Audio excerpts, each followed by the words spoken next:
Good afternoon, everybody.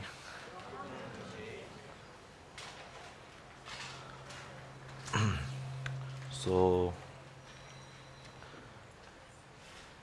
uh, we said that we will be going through the letter of a friend, and before listening to any type of dharma, in Buddhism, the most important thing, rather than the physical posture and verb, the most important thing is your mental state and how it should be. So that is the most, the Buddhist, in Buddhism, the mental state is supposed and considered to be the most important thing. And in all of the Buddha's teachings, it is said that if you can tame your mind, then you can tame the sufferings. Mostly what we do is, when we suffer, if our state of mind is not tamed, we tend to enlarge that suffering through our thinking. If suppose I'm suffering from headache, right? Headache or a migraine, so I would enlarge that by thinking, why am I suffering like this? And getting so engrossed in that feeling that you feel like I am the only one suffering. But that's not the case, right? Everybody is suffering. So if we learn to tame our mind, if we learn to tame the monkey mind, as we call it, the monkey mind, then we would be able to be happy even if we are suffering in a physical state. So the happiness of the mind is very important in a Buddhist sense. So how do we be happy? Right? How do we be happy? We do not indulge and do not let the afflictive emotions arise, and let our good emotions, as we said, the emotions beneficial to us and others, cultivate. It's like, at first, it's like a monkey mind. So if you train, first the monkey is supposed to be very, what do we say, very uncontrollable, right? If you teach him and train him, then slowly he becomes more listening. It's like that. Our mind is like that. Is that we don't train our mind, that's why we suffer a lot. And we suffer also from not knowing, and suffer from the most of the sufferings are caused by our mental suffering, right? Even if it's a physical suffering, if you are able to change it into your path to liberation, turn your obstacles into the path, then your suffering will, even though you are suffering in a physical state, it won't affect you as that much. So that's one thing that you must keep in mind. So mind is very important. And as we go on, you must keep in mind that when I say do not be a miser, it's not just saying just do not steal, do not kill. It's not saying only of the physical act of stealing. It's not only saying the physical act of stealing, but also thinking in your mind that I have to steal this, right? I'm not just saying the physical, I'm also telling about the mental. So you must keep in mind So sometimes if your boss or somebody scolds you, you may have an image in your mind that you kill of him, right? Like that type. We must not indulge in that. Even though we are not indulging in the physical act of killing anybody, just thinking of that, you are putting a bad imprint on it. So whenever I say in the text, whenever it's not only I, but whenever in the text it says do not kill, it means do not kill by, not only by physically, of course, if you kill physically, you will land in jail and etc. like that, but not also in a mental state. So that's what it means. So by keeping that in mind, so we are going to go through the letter of a friend. The letter of the friend, after listening to it, you must not just leave it there and try to read it and try to remember the things that I have said. Remembering the exact verses are not important, but remembering the meaning and remembering what it means. So that's important. Whenever you read the verse, it's important that you have the, what do you say? You have the general idea of what the verse is saying. So,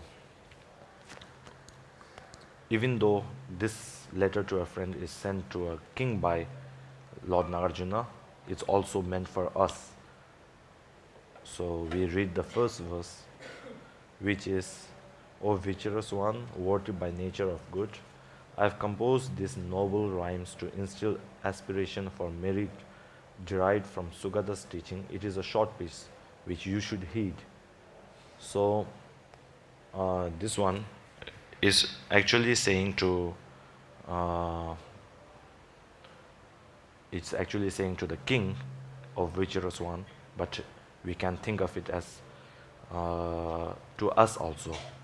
Virtuous one meaning the one who refrains from doing bad and indulges in doing good. That's what the virtuous one mean. So it's the first verse. That's what the virtuous one mean. So if you want to become virtuous, the thing that you should do is you should refrain from doing bad and indulge in doing good. Of course, I have talked about all this in the first two sessions. So if you look at the Buddha's text, you may feel like it's too much, right? Of course, there is almost 84,000 of his texts. So, of course, you cannot read all of that. So, the main meanings of that, main practices that you should do in a daily life, Lord Nagarjuna has shortened that and put it into this verse. So, this short piece, so how do you become virtuous? That was the question first we must ask. It's like when you apply your practice at the right time when it's needed. Have you heard of Geshe Ben Gojen? No. So actually he was a master of a great practitioner. He was a very great practitioner. And what he did was, whenever he was about to commit some sort of sin, he would stop himself by doing that. Suppose there is a saying that he was a what do you say? He was a thief before he became a monk. He was a thief that before he became a monk. So he had the, what do you say, impulse to, whenever he saw something new, he had the impulse to steal it, right? So he went to one of his friend's house, and when he was there, he saw something that he wanted to steal. His friend was not there, so he tried to steal it, and when his hand has touched the object that he wanted to steal, he was reminded, because of his practices that he usually does, he was reminded that he's a Buddhist. Or even if you don't think like that, you are a human being. You must not steal, right? So at that time, by his other hand, he caught suppose he was touching the object with the right hand. He stopped it with his left hand and shouted, I have caught a thief. Come everybody to catch this thief. So at that time when the friend came, he was saying, where's the thief? Where is the thief? Here, can't you see I have caught the thief in my hand? So that's a good example of how we should apply our practices, right? That's a good example of how we should apply. Suppose, I think there's a lot of ant problems. So when you are going to kill an ant, you should stop yourself and say, not kill the ant, right? So that's when the practices should be applied. So this is how do you become virtuous? That's the time when you are being virtuous. You are stopping yourself from doing a bad deed. That's the thing. Also in the first text is actually saying how to become virtuous, and why you should heed. This is a short piece, meaning it's not long, and you should heed this, because the thing that will benefit you in your later lives and will benefit you in your later lives are the good doings of yours, right? So that's what is saying, because of impermanence of our life, and the only thing that we can carry in our next life are the good imprints that we put in this life. So that's basically what the first verse means. So we come to the second verse. The second verse is, wise men venerate figures of sukatas made from wood and such, whatever they be like. Just so through this poetry of mine be poor, scorn it not, for it's based upon the sayings of the holy Dharma, right? So this is basically showing you how to take refuge. Because if you are a Buddhist and you are taking refuge in the Dharma and all, so this is basically saying, even if Buddha's statue is made out of wood, you should venerate it exactly as the same you would venerate a Buddha's statue made out of gold. You should not compare them, right? You should not have a difference between how you venerate a statue made out of gold and a statue made out of, a statue made out of wood. That's the point if you take refuge in the Buddha. Also, if you take refuge in the three jewels, of course, if you are a Buddhist, you must take refuge in the three jewels. And then you must not harm. By taking refuge in the Dharma, you are basically committing yourself so that you won't harm anybody. Of course, harming anybody is not good. So you are basically saying that. So this is the second verse, right? Yeah, that's the second verse. And the verse also shows us what we tend to do usually. We tend to compare things, right? We tend to do, if it's made out of gold, of course it's more precious, and we would tend to have more, what do we say, more type of faith towards it, more type of, we'll venerate it more than the statue made out of wood. But actually, we should venerate them equally, right? Actually, there is a very good story how you should venerate things, venerate the stupas and all, books like that. It's Atisha's story. He was given a statue of Manjushri, I think. At that time, he was asked the question whether the Manjushri statue is good or not. At that time, he answered, Manjushri's statue, every Manjushri statue is of course very good, but the sculptor who made the statue is medium. So he is venerating the statue like he would venerate other statues, but he's saying the sculpture, what do we say, sculptor? Yeah, sculpture, okay, is not very good. So that's how they say that we should venerate, right?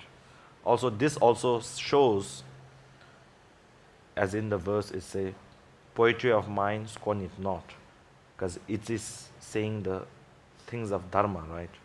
So here, the four reliances are shown. The four reliances, as we usually call it. What are the four reliances? This is something that we should actually apply in our daily lives. Because the four reliances are actually this. What we tend to do is we do the opposite of the four reliances. We usually do the opposite of the four reliances. What are the four reliances, you may ask, right? The four reliances are, what we tend to do, we rely on the individual rather than the doctrine, right? And we rely on the words rather than the meaning. And we rely on the interpretable meaning rather than the definitive meaning. And we rely on what we see. We rely on what we see, but we don't rely on our analytical, we don't rely that much on that, right?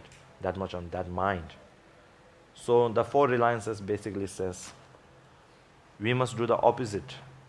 We must rely on the meaning, not the words, what the meanings are. And we must rely on the doctrine, not the individual. What this means is, like, suppose there is somebody who looks like a beggar, right? But if what he's saying is of good, then that's what you are relying on, the doctrine, not relying on the individual. So what it basically means is, sometimes when we read books and etc. like that, we may think, first we look at who is the author, right? Usually what we do is we look who is the author. And if the author is somebody famous, we buy the book and read it. We don't, even though there may be an author who has written better than him, we rely on the famousness of that author. So what we are doing usually is we are relying on the individual rather than doctrine. So we must do the opposite of that. So that's one thing. And that's what the second verse actually implies. And the third verse, these verses I actually have went through in the first two sessions, so I won't go that much. The third verse, though you may have comprehended all the execute speech of the great Muni, doesn't that which made of chalk plaster become whiter still in the winter moon's light. So this verse, what it's saying is, even though you may have listened to many teachings, and even though you may have gotten the understanding of the teachings of Buddha, but through this teaching, listening again, you may gain something new. It's like if you have a white house, and if something is shining on it, won't it become whiter? It's like we must not be satisfied by what we know. We must not satisfied by, it's not meaning like we must be discontent with what we know, but we must be not satisfied by what we know. There's a difference, right? So even though you may have heard about the Four Noble Truths, listening to it again may improve your way of thinking about the Four Noble Truths in a different way, right? So that's what that's saying. So the fourth verse, this was the verse that I was wanting to go till now. So the Jina proclaimed the six remembrance: Buddhas, Dharma, Sangha, generosity, morality, and the deities. Recall each of their several virtues, right? So this six remembrance, in the sutras, Buddha has said it a lot, the six remembrance. The six remembrance are basically you remembering the three jewels, morning and night. When you get up in the morning, remembering the three jewels by taking refuge in the three jewels, the Buddha, Dharma, and the Sangha. Other three, generosity, of course you know a little, so I'll talk more about it. And morality, I talked about it. And the deities. So when you think of this remembrance, when you remember, you must remember this six every day. By remembering the three jewels, Buddha, Dharma, and the Sangha, if you remember at the morning of your night, in your daily practice, you can do that. When you get up, if you have altar of the statues of Buddhas and all, you can remember, as I have said in the previous session, through the four powers, you can think of that. You can think of the four powers and remember the three jewels qualities, good qualities, and think of them. And think, I'm a Buddhist, right? So if you have that kind of thinking in the morning, when you do something in the noon or so on, there will be type of, if you really understand what taking refuge means, then there will be type of something blocking you from doing the bad things if you think of it every day. So what does taking refuge mean? It doesn't, taking refuge, if you just say it by our mouth and words, it just becomes words, right? Taking refuge means, if you take refuge in that, you must follow their teaching and not go against their teaching, right? So it means that the teaching is nothing like you must do, it's nothing very complicated that you can't follow, but the teaching is simply that you must not harm others. You must not harm others, think bad of others, and not indulge in bad deeds. That's the basic thing about taking refuge. If your refuge, as we talked about, when we take refuge, we are taking the refuge because of the twofold causes, right? We are afraid of suffering, and we are trying to see someone who is able to protect us from this suffering. So it's the Buddha. So if your words only remain, if your refuge only remain as words, then of course it won't be able to transform your mind that much. But if you know why you are taking refuge in the three jewels and how to take refuge, that will generally generally in the times, in the long term, it will transform your mind. Every morning if you remember the three jewels, you will find it difficult to harm others and think of why did I take refuge in the three jewels.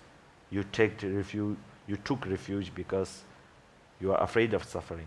So if you do harm to others, you are creating the cause for suffering. So if you think like that, in a daily day, in a usual day, you will find it difficult to harm others. There will be some kind of discomfort in your back of your mind when you are going to perform a harmful deed. So the reasons why the three jewels are worthy of taking refuge in is they possess the quality of being impartial, right? Us in a matter, we are not impartial, right? Somebody who does good to us, we usually do good to them. And if somebody is harming us, we think of harming them. We are so indulged in the bad deeds that we have that kind of mentality, right? If he hits me back, I'll hit him back. We have that type of mentality. So we must try to reduce that type of mentality. So they are worthy of taking refuge simply because of the fact that they are impartial in everybody. They treat everybody as the same. So that's one of his main reasons why we must take refuge. Also, that we must take refuge because his teachings include of being compassionate, right? And his teaching include the impermanence of our life and etc. like that. And if you are analytical and if you analyze his teachings, you won't find a mistake there. You won't find anything illogical. You will find that everything is exactly as it is if you analyze from a clear state of mind. So we won't be able to find any mistakes on him. So that's the thing. So if you go more and more analytical, your realization that they are worthy of being taking refuge in will grow. So actually there is a story of Rinpoche, right? Rinpoche actually it was like this. In Dharmakirti's second chapter of I don't know the Namdel, it's called Namdel, but I don't know the English term. In that text, second chapter, he has given many reasons of why Buddha is worthy of being to take refuge in. Why the Buddha is enlightened. So he is not permanent. He was not a Buddha before, right? He was Prince Siddhartha.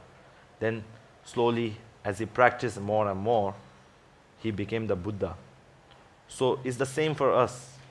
If we practice more and more, we can become the Buddha. But the thing is, we don't practice that much. So that's the thing that he has given many logics. So when J. Rinpoche read that Dharmakirti's this text, he was shocked to find such reason. He actually was very shocked.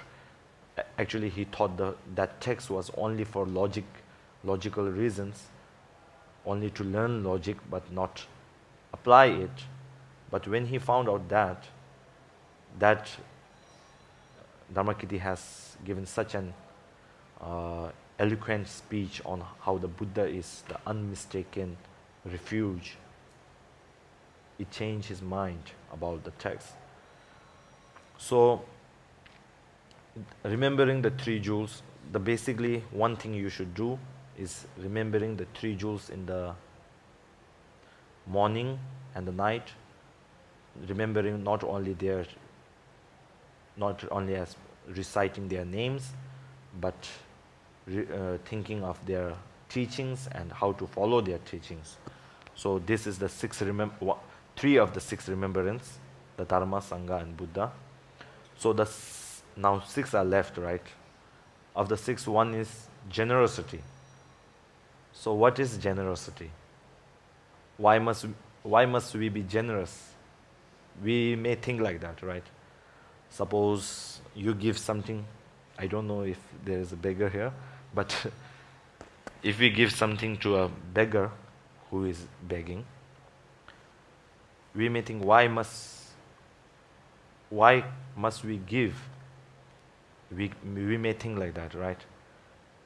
If I give something to them, I am, in a mathematical sense, if you give something to the beggar, you are minusing. If you give I'm saying rupee, not say rupee. If you give $1, okay, $1 to a beggar, from your purse, 1 rupee is getting minus, right? So when we look from that type of perspective, it may seem you are losing something, aren't you? It may seem as if you have a loss of something. But that's the thing what I told you in the first session. We are short-sighted and we only see the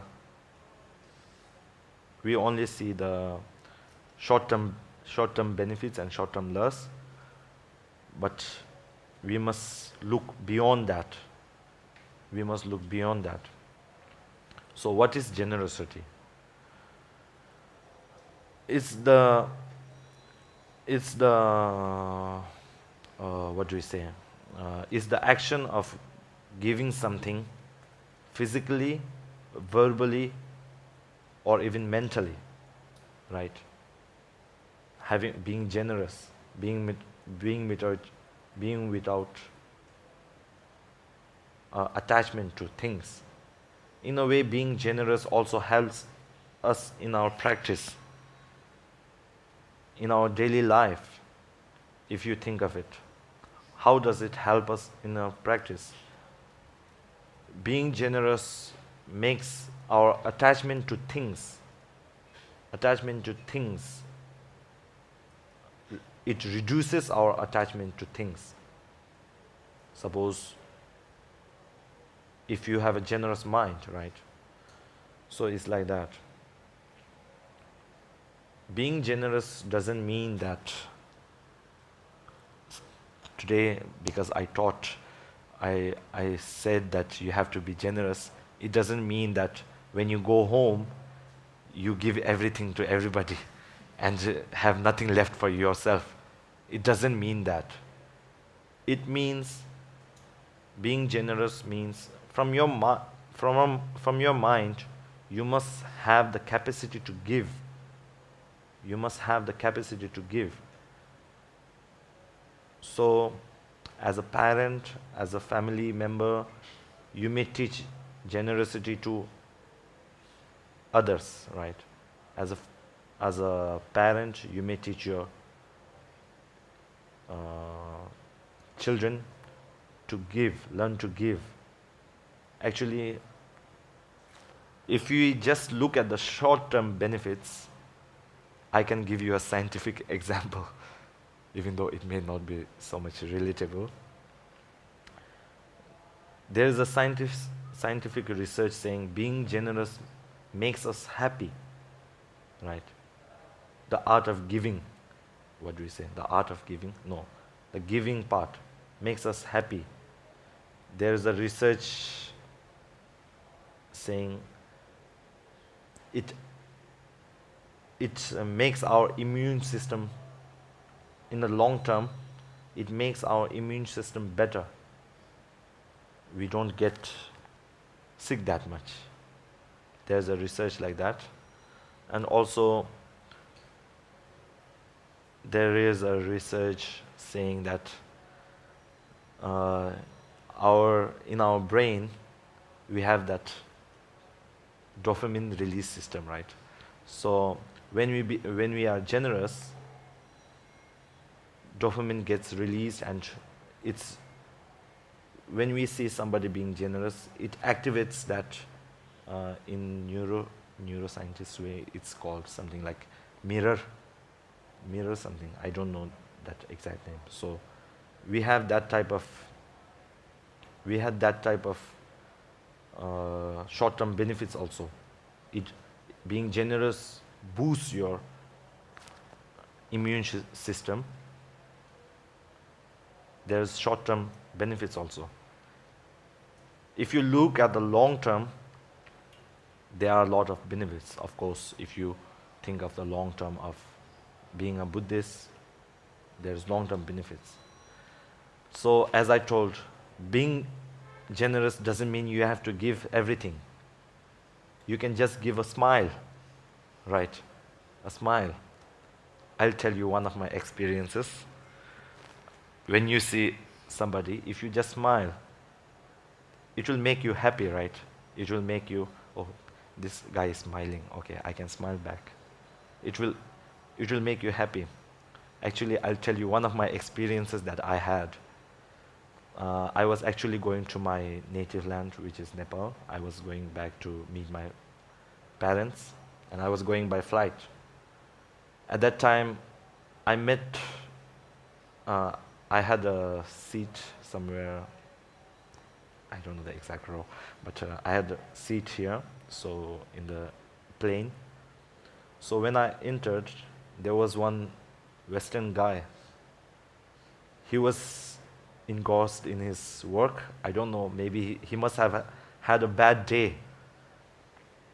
So when I just looked at him and I smiled back, I smiled at him. I actually smiled at him. And he was looking angrily at me. I hadn't done anything to him, so he was looking angrily at me. I still smiled. So while putting the luggage in there's that, what do we say, luggage compartment, yeah, luggage compartment. My body touched his elbow a little, and he was like, I was so confused that I haven't done anything. Why is he so angry?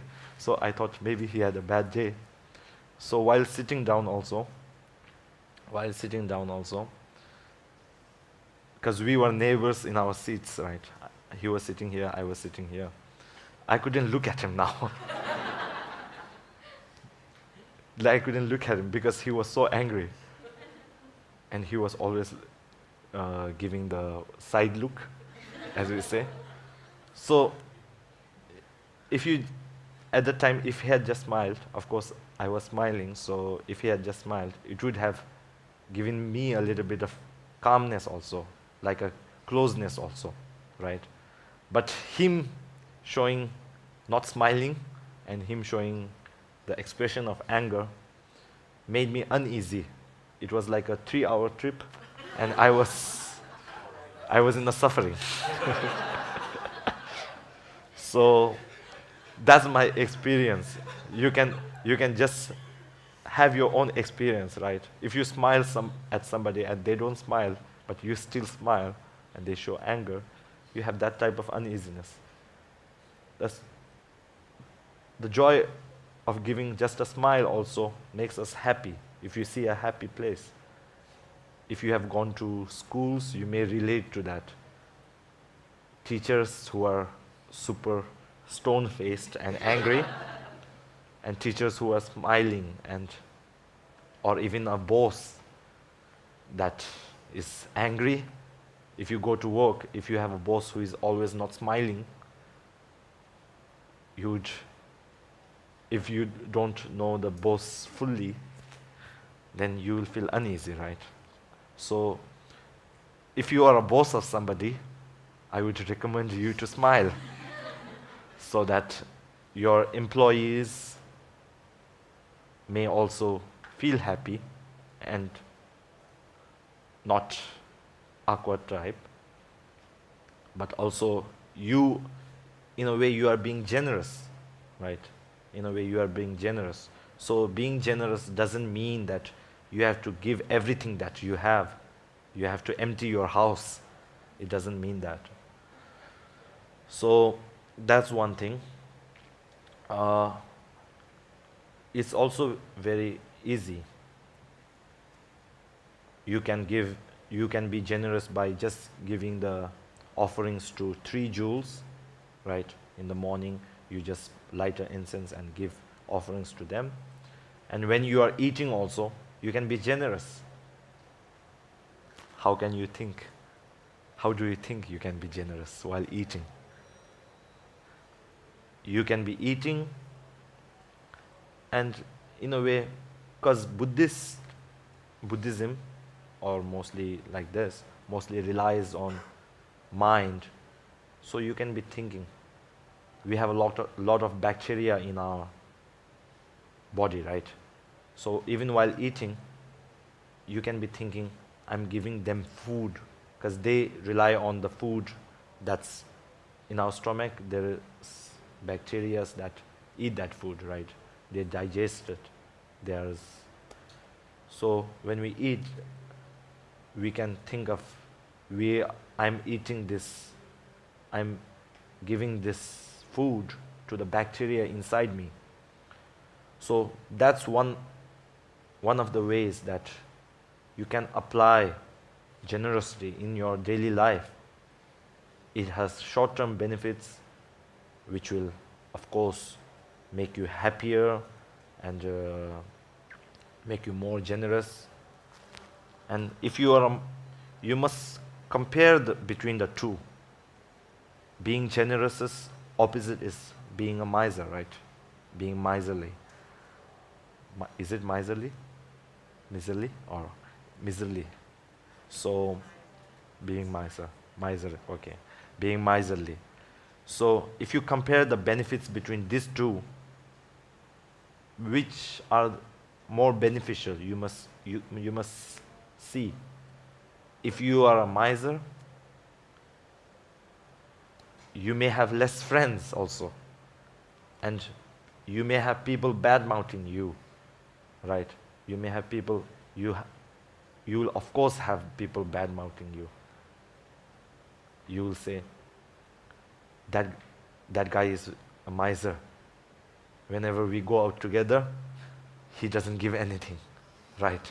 Even within your friends, right?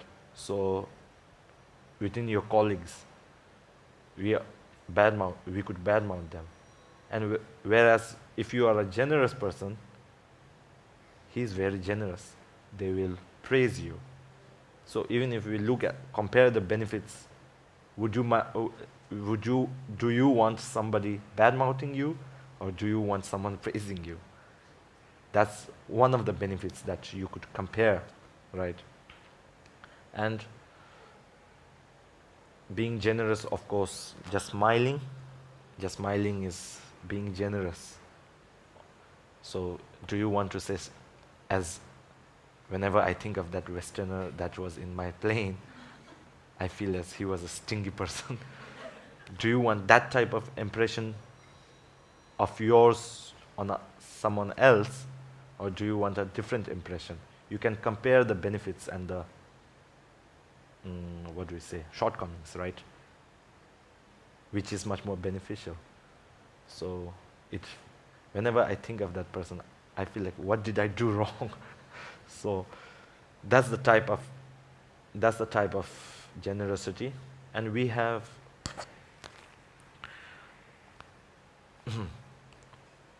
being a miser, of course you would have less friends. So in Tibetan Buddhism, like, there are three types of generosity. Actually, there's three types of generosity. One is the material giving, which we give something material to somebody else, and giving freedom from fear, and spiritual giving, right? All of these are being generous. So material giving, of course, offering things to the 3 jewels and etc. like that, giving things to beggars. Of course, you giving something to somebody won't cripple you, right? So that's one of the things. Giving freedom from fear, meaning, the best example is ants, I think. So if you see I'm not showing you the way to kill an ant, but I will show you the way to save an ant. Suppose you see an ant or any type of insect in the water, like going to die away.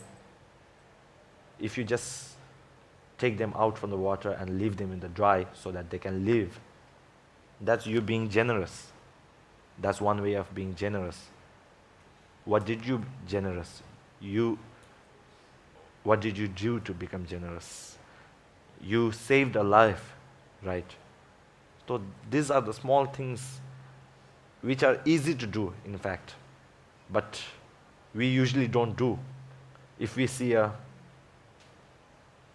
cockroach, I hope you like cockroaches. If you see a cockroach turned on its belly, and it cannot turn back, right? It cannot turn back. We just leave it sometimes. Let it be, right? Instead, even though you are scared of cockroaches, you can bring a long stick and just not kill it, but try to flip it in a proper position, right? So these are small types of generosity that you can do, you can contribute. Not only being generous doesn't mean you have to give everything. This is being generous and the art of giving. This is you giving freedom from fear, right? And when you see a cockroach flipped on its back, you may think, okay, that's very good. It will die now and I can clean it. You may think, right? So we must learn to train our minds to do that. If we see something flipped, we must learn to train our minds to help it. So that's a way that you can practice in your daily life. These are small things which everybody can do, right? Even a small. So if you are a parent, you could teach your children to be kind towards other animals, be kind towards other living beings, right? So that's one way of giving. When we think of giving, we usually think of giving a house or giving something big, right? So these are the small things that you can do to give. So also there's that spiritual giving. The spiritual giving is you sharing your knowledge with somebody else. It doesn't have to be spiritual. You can share your knowledge with somebody else. Be generous of your knowledge, right? You can share your knowledge with somebody else. If there's somebody who is not very knowledgeable, you can share your knowledge, right? Okay, these are the types of giving that you can do. Also, so these are the types that you can do. Also, you can give through doing good merit, right? You can give by doing good merit. So actually it's you giving is doing a good merit, and it's also helping others. So that's a good way of doing it. There was one example I was thinking of. It escaped my mind. what was it? Yeah. So, okay, these are the ways. Now I don't remember the example. It was going through a train of thought. That train got lost. So I don't remember that. So, what now? Even if we think, even if we don't think from a religious perspective, there are benefits to us, right? There are benefits of our immune system getting boosted and like that. So if you have a friend who is a miser, you can teach him to give. How, you may ask?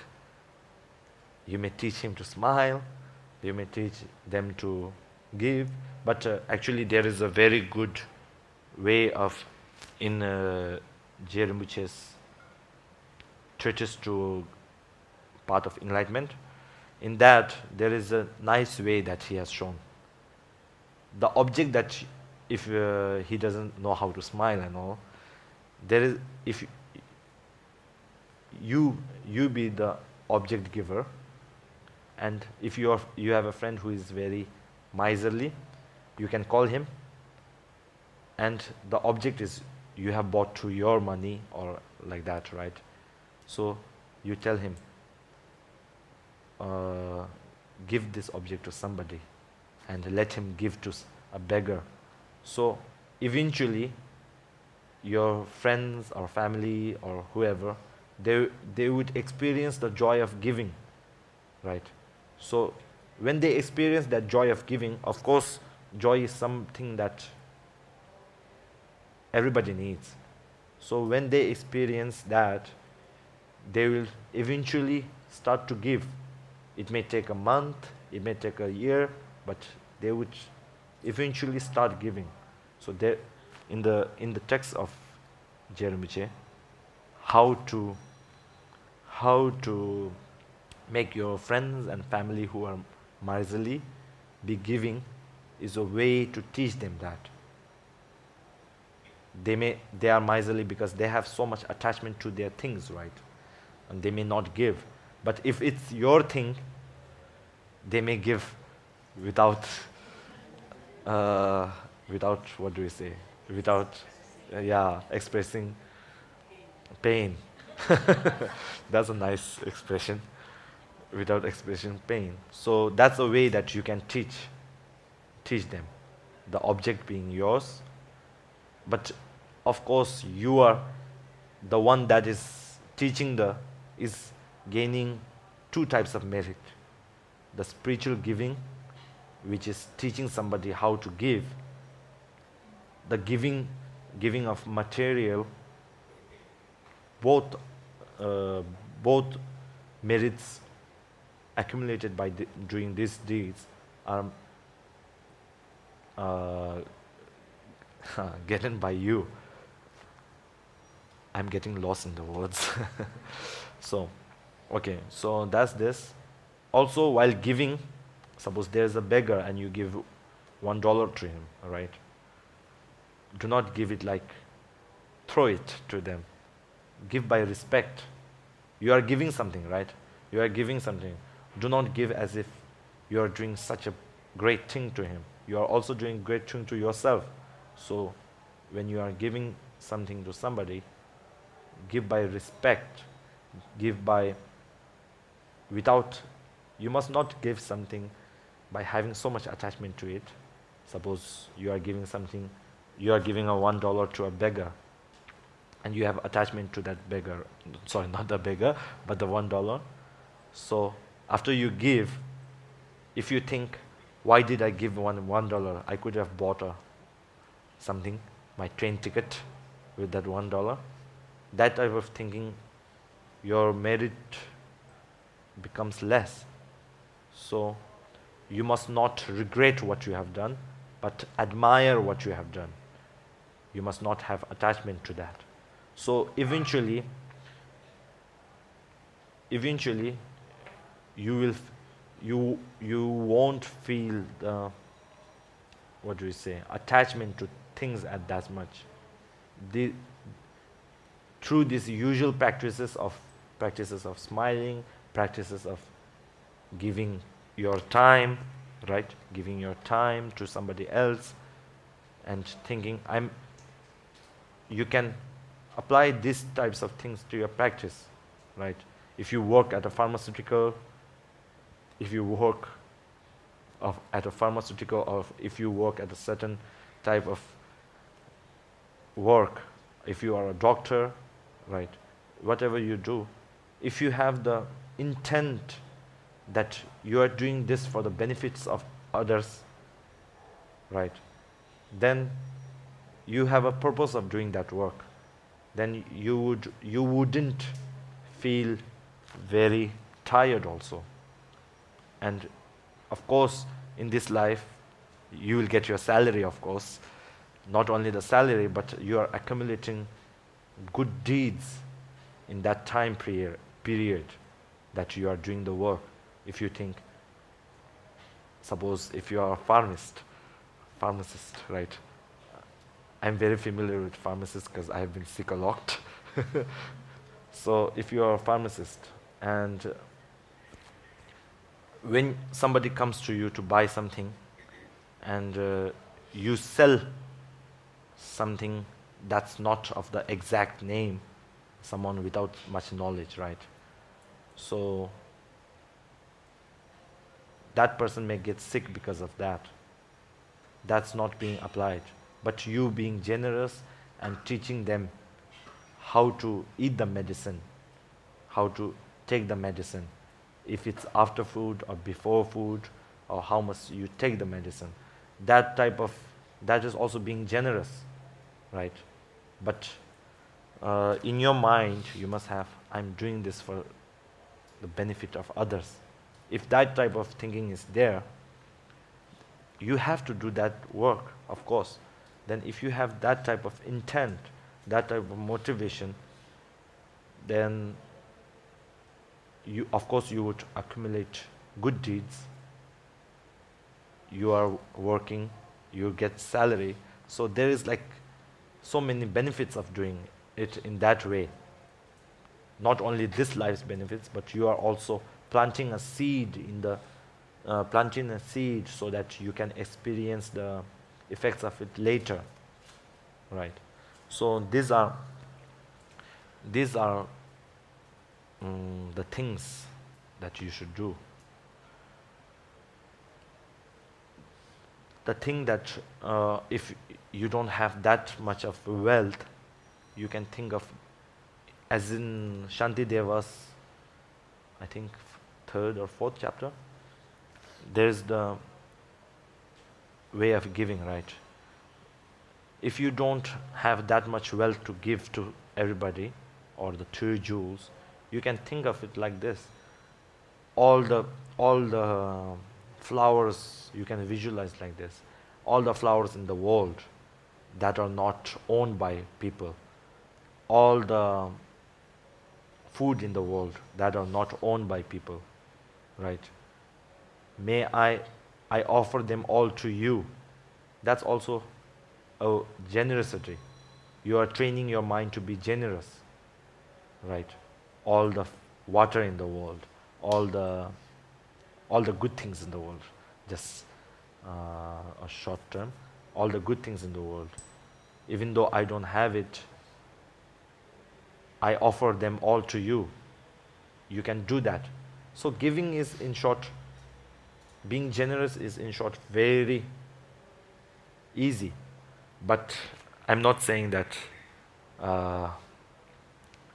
if you can give $1 to a beggar and you think, I can just smile to him, why give $1?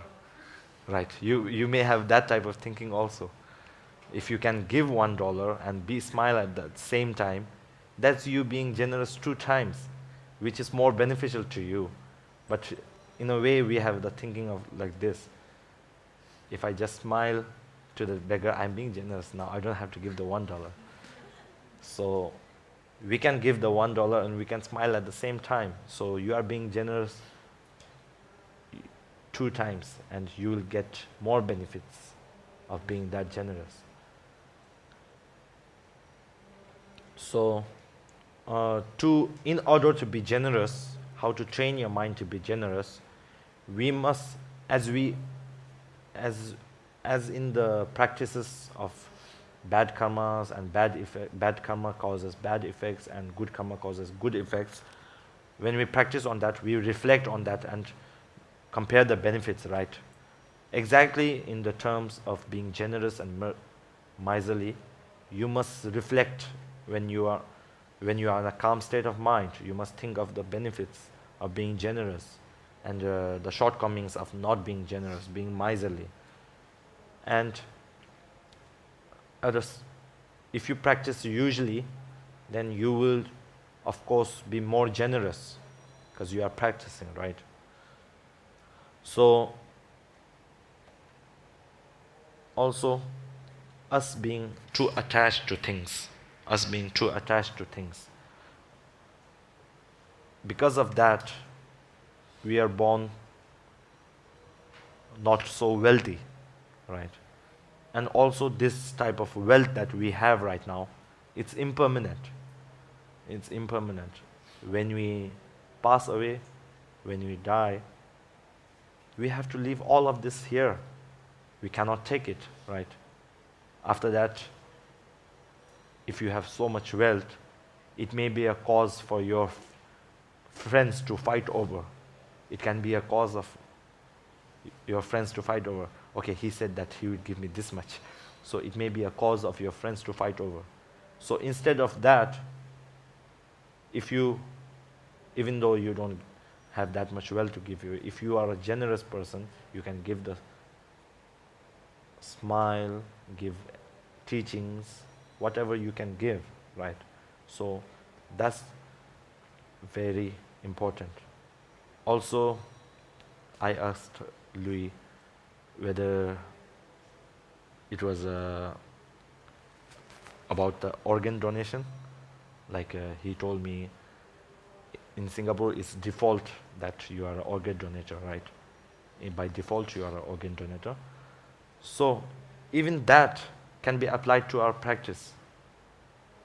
Okay, suppose you may not be thinking of it. I die, my organs are donated, that much only. But if you think of it, my organ, through the organs that I have donated, may somebody live a meaningful life, and may somebody live a beneficial life, right? May somebody practice become good through that.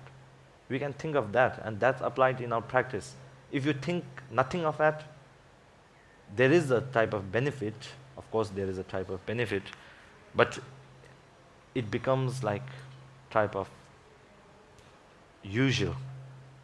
There is benefit, but the benefits won't be that much. Instead, if you have the intent of giving, of course, by default, if you are, then of course you are going to give unless you opt out, right? So if you are going to give by default, by thinking, may these organs that I have, even though I pass away, these organs have benefits to many people. Someone that cannot see through eye donation, right? And someone who doesn't have a kidney, be able to live with a kidney. If you think like that also, that's very beneficial, because you have the merit of course, giving a material thing which is part of your body, and intent. If you don't have the intent to give it, or motivation as a preparation to give it, then it won't be that beneficial. So that's a way how you can apply your practices. If you don't think of it, it's a usual, right? That's a default.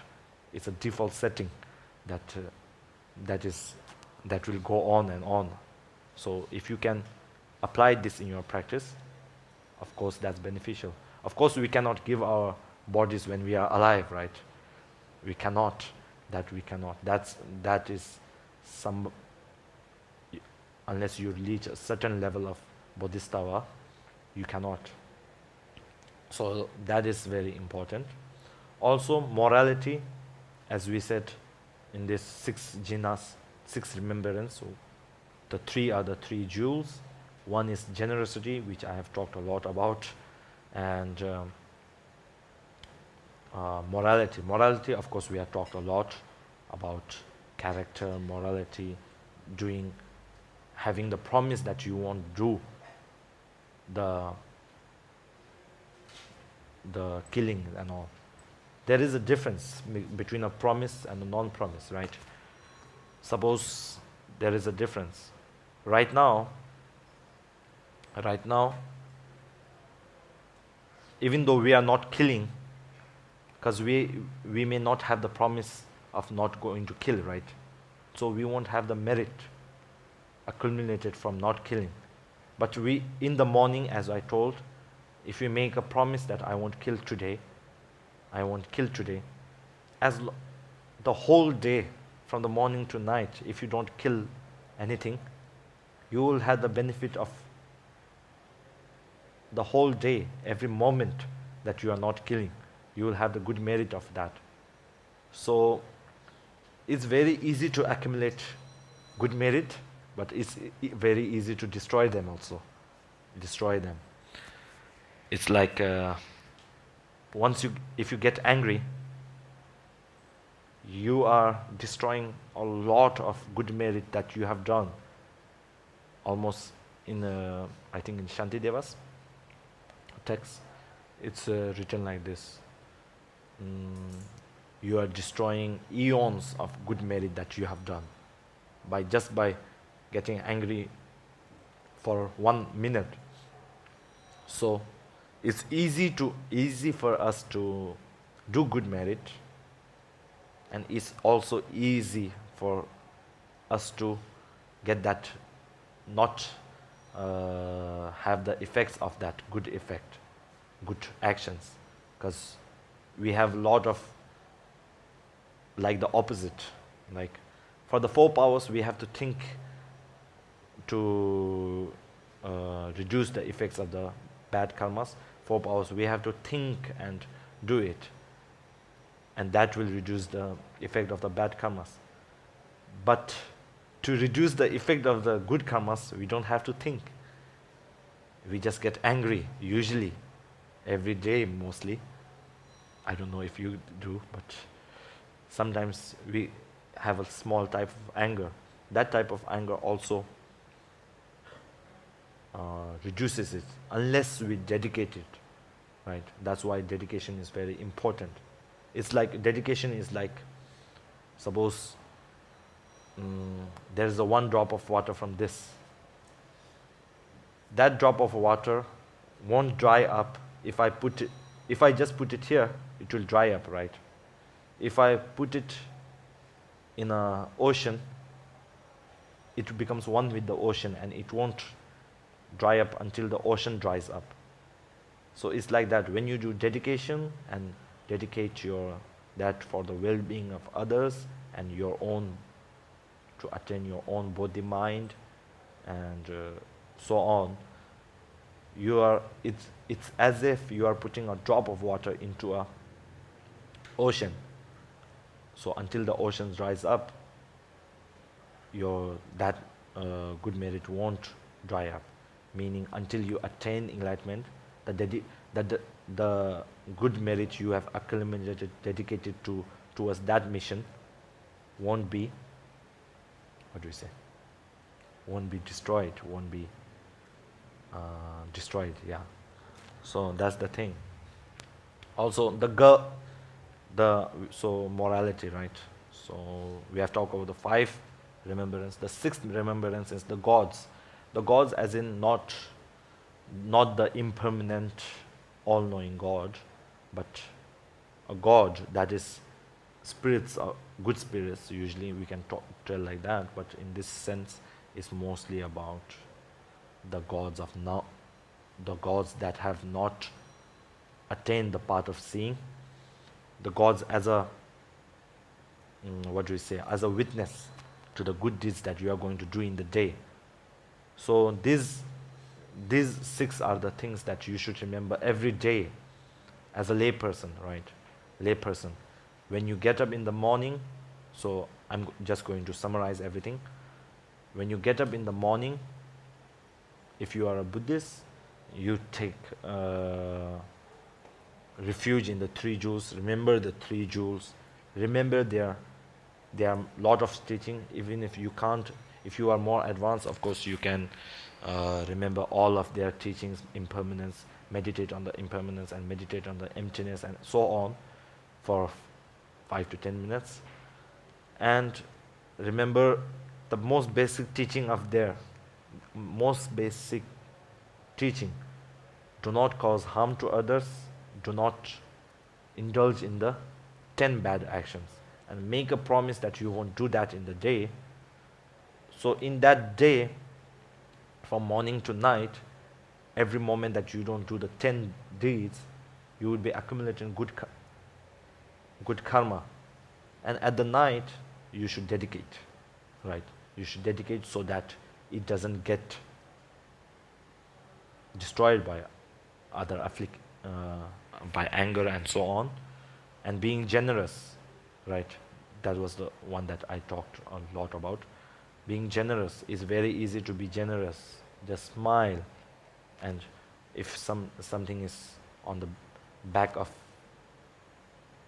black flipped, and you can just reduce their fear of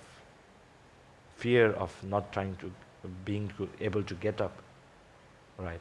So these are the simple things that you can do to be generous. Of course, if you are able, you have the capacity to do, you can do more, right? So giving, it has a scientific research also proving that short-term benefits are there. And if you are a boss or something like that, you can smile to your employees and make them feel at home. You can fire them smilingly by smiling. I'm not saying you should fire them. So I'm just joking. So of course you should not fire your employees. So you can do that smilingly, and it would feel funny, right? Smiling and you are fired. It would feel really funny if somebody is smiling and saying you are fired. If they are angry and say you are fired, it makes sense. He is angry to me. If you are smiling and say you are fired, that means a very funny thing. Okay, so you can give through that. And if you have a stingy friend who is a miser, you can teach them how to be generous. And if you are a parent and like that, you can teach your children to be more generous. If you teach them at a young age, they will learn easier in a way, right? The way that we think depends a lot on our bringing up also, doesn't it? So that's one of the things that you should keep in mind as a family member and a friend of somebody. So I'll just stop here and for the questions.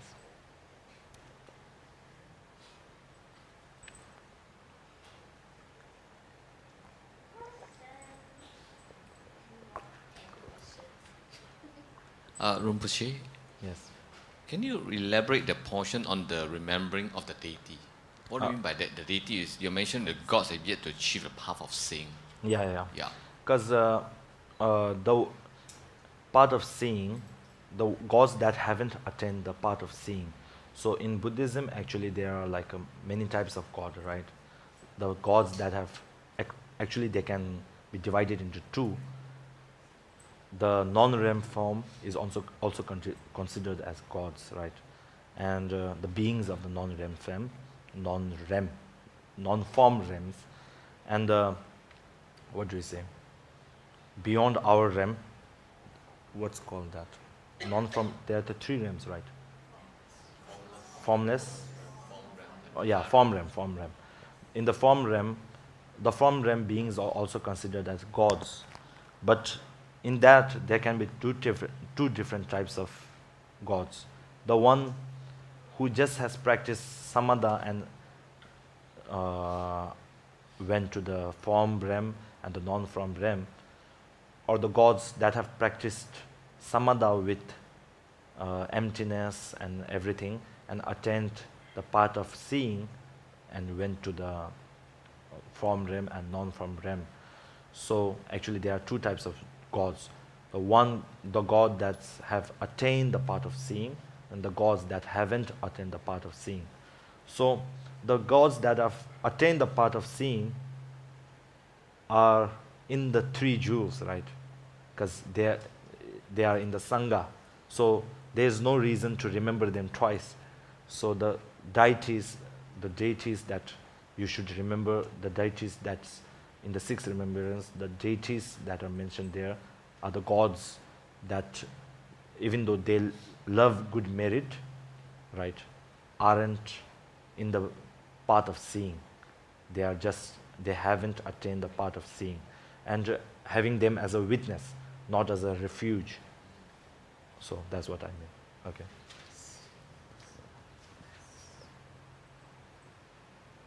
Any questions? Okay.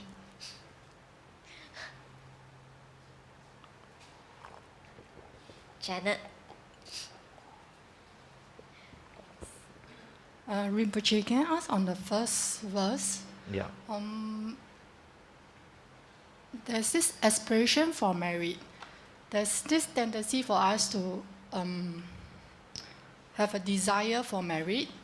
Usually it's come with some attachment and like there's a craving because we want to get more merit so we can quickly get enlightenment. But isn't that also some kind of like not so good kind of aspiration? Or is there a way to overcome this kind of aspiration? If you have a true aspiration, it doesn't have any attachment, right? No, this type of aspiration is not the aspiration to become a CEO of a company. It's not that type of attachment, right? This type of aspiration, usually we use I aspire to be a CEO, I aspire to be a model, or I aspire to be a car racer, or anything like that, right? But this type of aspiration is something that is detached of the merit. But we may have the aspiration to do good merits because it benefits us. That's good. But if you have the capacity to think of all, that type of merit aspiration is not attached. Do you get what I mean? So actually it's like this. So in aspiration there are two types of aspirations. One which we are used to is the attached, right? So unless we try to detach ourselves from that aspiration or the want to attain something, that type of aspiration, even though it will give you a good level, even though it will give you good experiences, its experiences will not be as much as the aspirations that are not detached. Do you mean? In the first verse, the instilled aspiration meaning the aspiration that is detached, not the aspirations that we have. We must train our mind to be detached, but not thinking of the benefits. We must think of the benefits. Of course, we must think, not only thinking of the benefits. If you are thinking from a Bodhisattva's way, you must think of the benefits of other rather than yours.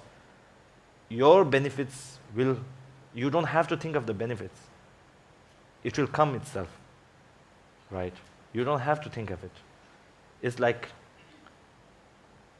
if something is coming to you when you are doing that, you don't have to think of it. Will it come to me and it is beneficial to me? You don't have to think of that. You don't have to be attached to that type of experience. Whereas if you are more detached, you will have more benefits. I'm not saying that you should not compare. That's for our untrained mind. It's best to compare the benefits and the shortcomings, and where we see the benefits, we usually tend to go, right? We usually have that type of nature where we see the benefits, we tend to go. So for as a beginner, it's very important to compare.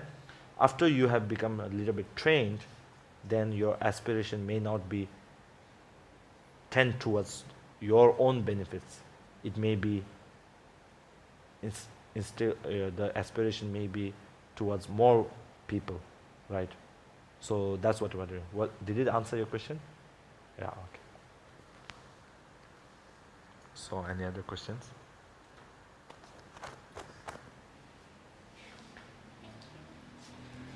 Any more questions? Yes, Dr. Lillian. Oh, Serene. Okay, we pay. Oh, you must be. Okay, you see, they're very kind. They're very kind. Oh, she's very generous.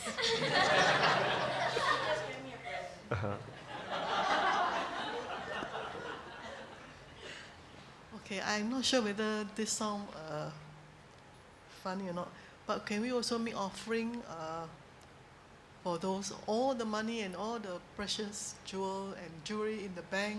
Can we do that? It doesn't belong to us, but can we make offering to the three jewel, all the money and the currency in the bank? Because we don't have that much, you see. Can we make offering? It doesn't belong to us. In a way of thinking, I think that's okay, but actually what I told was the bank is owned by the people, right? So you must get permission from them, is it? I told that the things that are not owned by people. So the things that are not owned by people, like in the, you can find many things, right?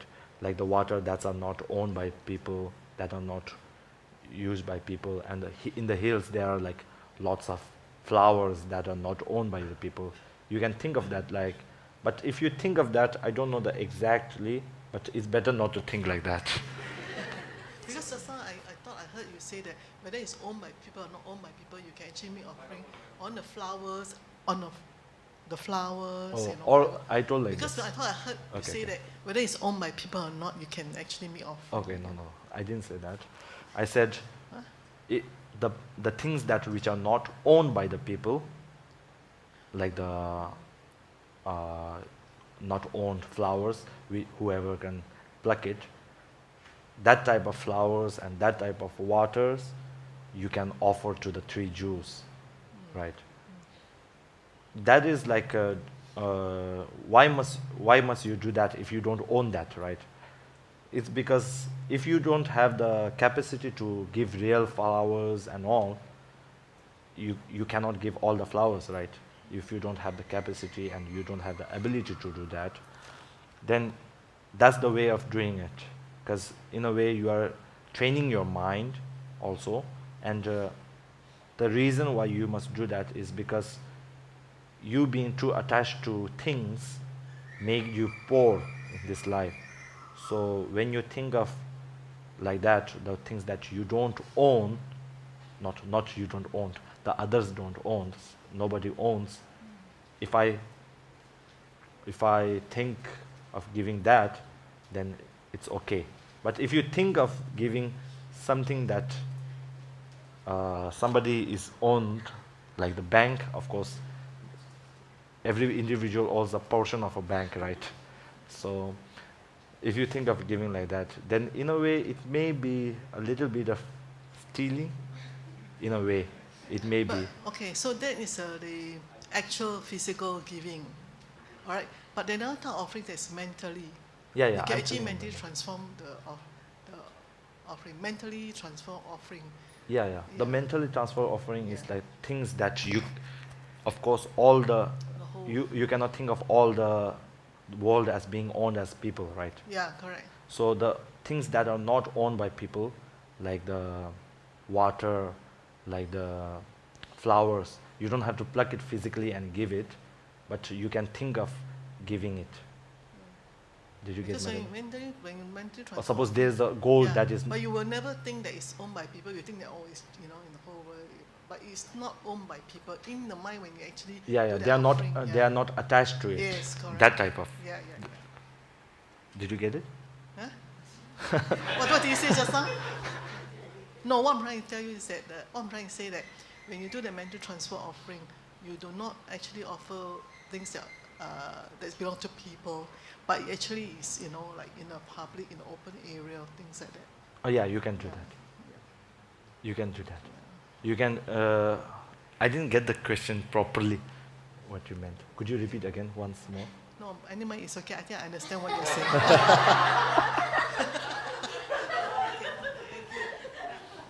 Okay, Rinpoche, nowadays when we eat outside, we see people coming up to us selling tissue paper, asking for money.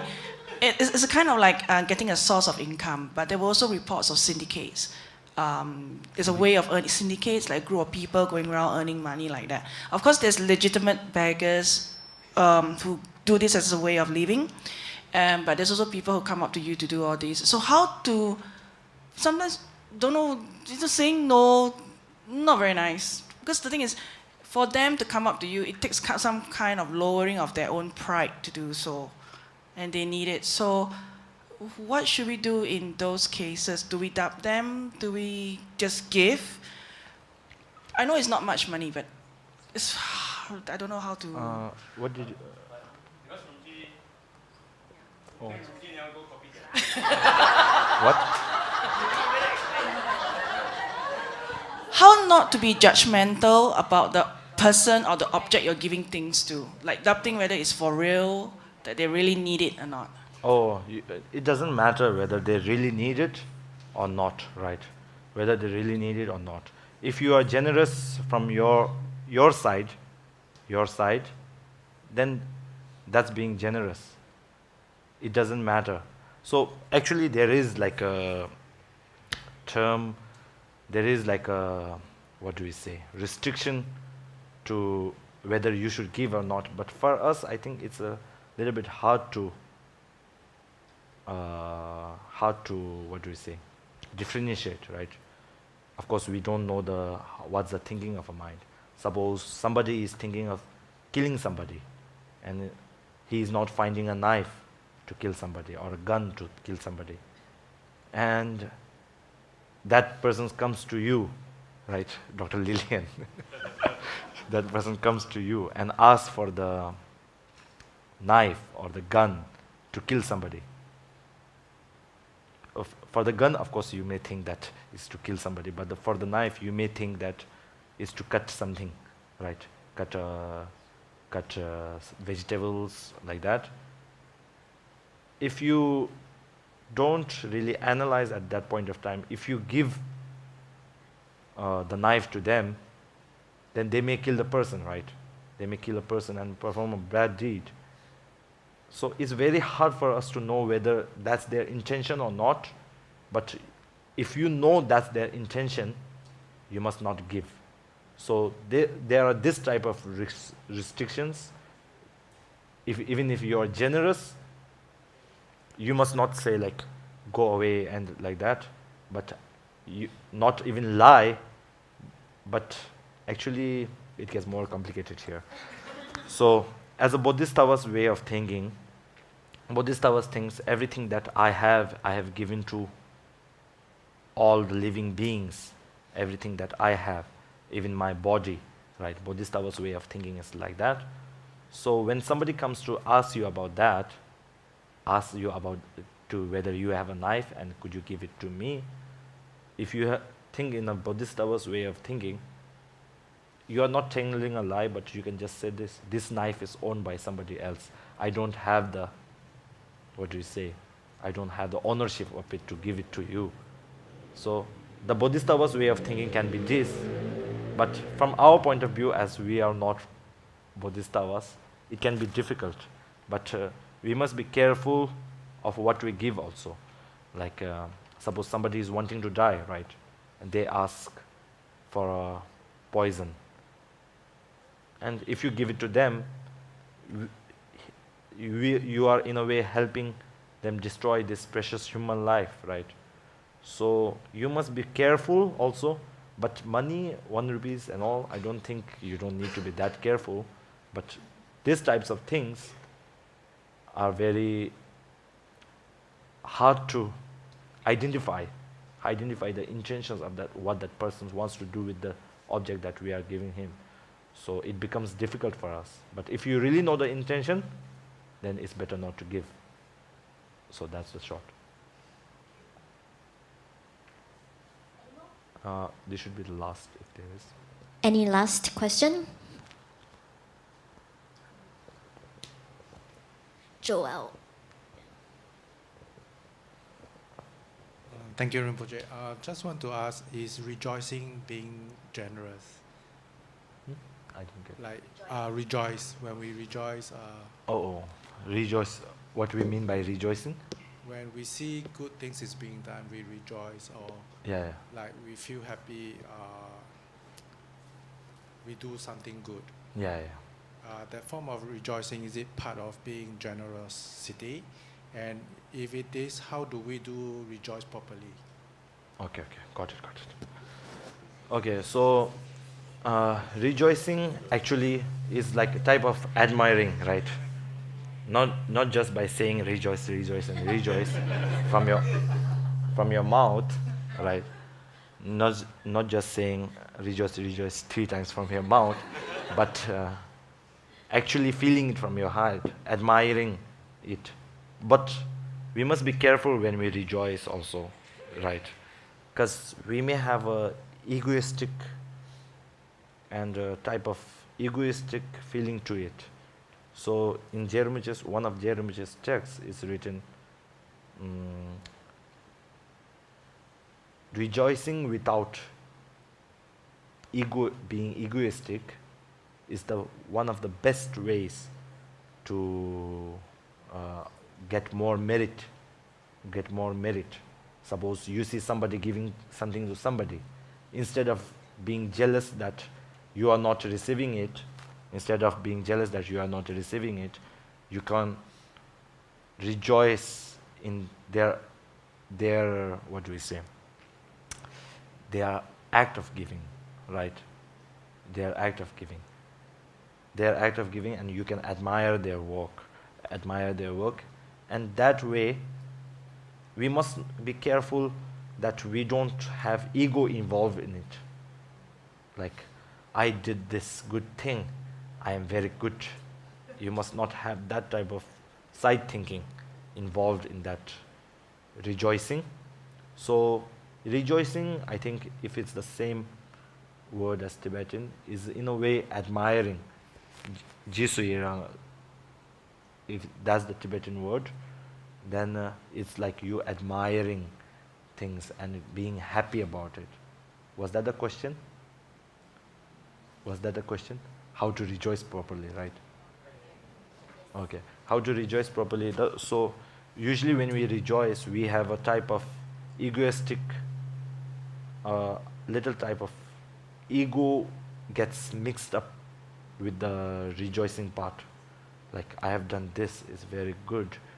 Like, we have a feeling of being full, right? So we must not have that type of feeling, but rejoice from a non-egoistic way, thinking, oh, this is very good. I wish I can do it again, even though I have done it right now. I may not be able to do it again. I pray, I hope that I can do it again. So that type of way, you are rejoicing in a better way. So that's the short answer. Okay, so that's all. Okay, so now we do the dedication together.